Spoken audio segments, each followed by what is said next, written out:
What happens when you put a uniform on a black man and they turn out to do a better job than their white counterparts? In a white America embedded with systemic racism, this spells trouble, not for the black man, but for the white people who want to be in control. It becomes a threat to the reign of the white man, and the moment something like this happens, white America begins to tremble. I'm talking about one piece of black history that threatened white America, the Buffalo Soldiers. The very first regiment of the United States Army to consist only of black American soldiers. Formed in 1866, these black soldiers demonstrated to the black community what they could achieve. They were disciplined, had dignity, and were respected. And, as with so many other black movements, sabotage and betrayal from white America quickly began to try to intimidate the black Buffalo Soldiers. This is the story of the first U.S. Army of black men. The story of how groups of black men took on arms, did the tasks white officials used to do or could not do, and how they became an inspiration to the entire black community in America.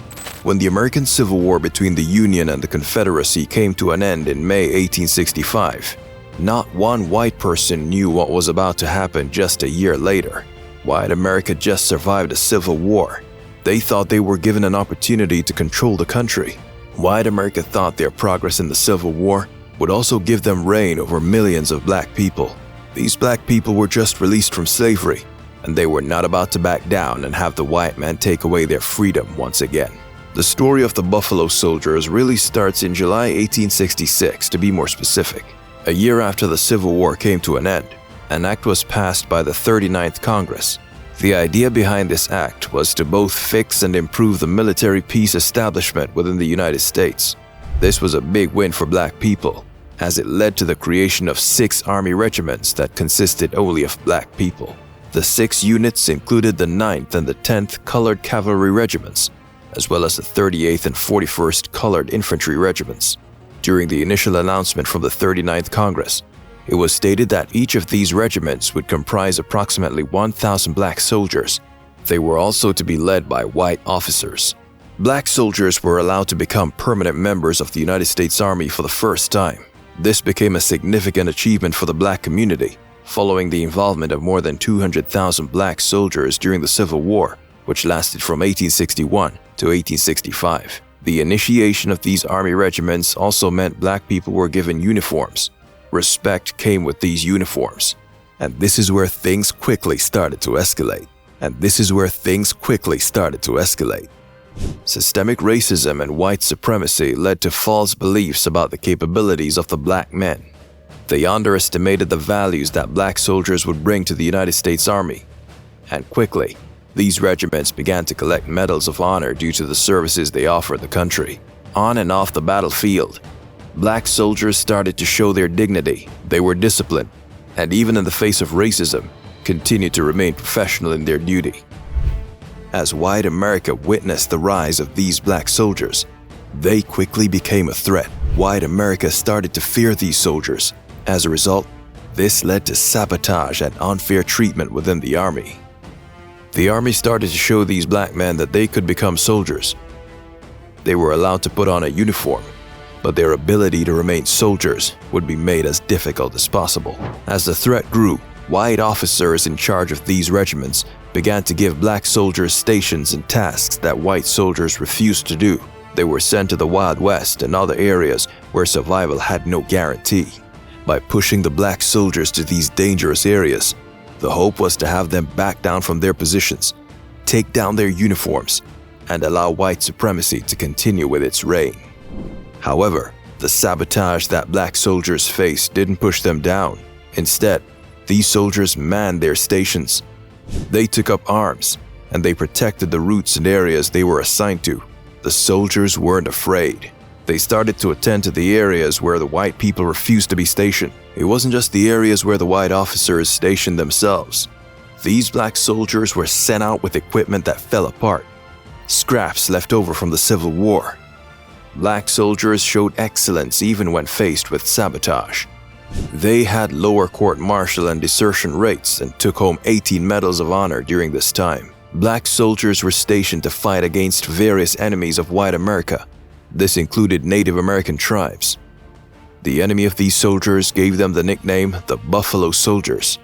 Yes, it was the Native American tribes who began to show respect for these black soldiers, their bravery, their dignity, and their honor. The tribe attributed this nickname to them because the soldiers were recognized as fierce warriors who were unstoppable. The Buffalo Soldiers were a force to be reckoned with on the battlefield. This already shook the very foundations of white supremacy and the white government. There were some soldiers who truly stood out for their bravery and service to the country, even beyond the battlefield. In fact, black soldiers became the first park rangers in America, tasked with protecting areas like Sequoia and Yosemite, which are considered national treasures. Being given such an important task was already an accomplishment, showing the brilliance these soldiers brought to the Army. Charles Young, the third black person to graduate from West Point, was so impressive in his duties that he was named the first black superintendent of an American national park. The power and bravery that black soldiers showed was no longer deniable. White people began to recognize this, and so the fear that struck them continued to grow. Colonel Charles Young, yes, the very same one to become the first black person to reach the superintendent rank of a national park, hit a difficult point when white supremacy suppressed his progress. He quickly rose through the ranks in the military and army, and this led to the point where he was to command troops that consisted of white people. For the white man, there was no place where they could be commanded by a black person. Systemic racism was buried in these white people. They refused to accept the progress of a black person rising through the ranks, and so Charles Young was forced to retire. The retirement notice stated that Charles had high blood pressure and that this would not allow him to be a proper commander. However, Charles didn't accept the pressure and suppression from white supremacy. In fact, he decided to show his resistance and that he was fit to lead. He rode 500 miles on a horse, going from Ohio all the way to Washington, D.C. He wanted to show black people the suppression that came from the whites. He wanted to make black people knew medical sidelines could not be used to stop black power and bravery. The Buffalo Soldiers grew. They didn't care for the suppression from white supremacy. Even though they continuously faced systemic racism and betrayal, they continued to stand their ground. This led to the discharge of 167 soldiers. After gunshots were fired at night, white townsfolk were quick to point fingers at black soldiers stationed close by. Without a trial and without fair judgment, a total of 167 soldiers were discharged from the army. It became clear that white people began to fear the power and legacy that black soldiers had been building for themselves. Today, we see a far better integration of black people in the military. As we look at black people serving the country, we should really reflect on the foundation the Buffalo Soldiers laid. As it were not for them, we might not have made the progress that their excellence and resistance gave future generations. The Civil War of the 1800s left America shattered. Just a year after it came to an end, the first black-only army unit was created, and this later turned out to be a great regret for white America. The Buffalo Soldiers quickly rose in ranks, received several medals, and made headlines. Where white American soldiers refused to work, the Buffalo Soldiers took up arms and showed how black people can get things done. It was a time of progress, dignity, and celebration for the black community. The Buffalo Soldiers became an inspiration for the community and even stood up against sabotage from white America. What do you think is the greatest achievement of these black American soldiers? What is your opinion on their impact on black history? Leave a comment and let's spread the truth with a share and a like. Remember to subscribe if you're not part of the movement yet.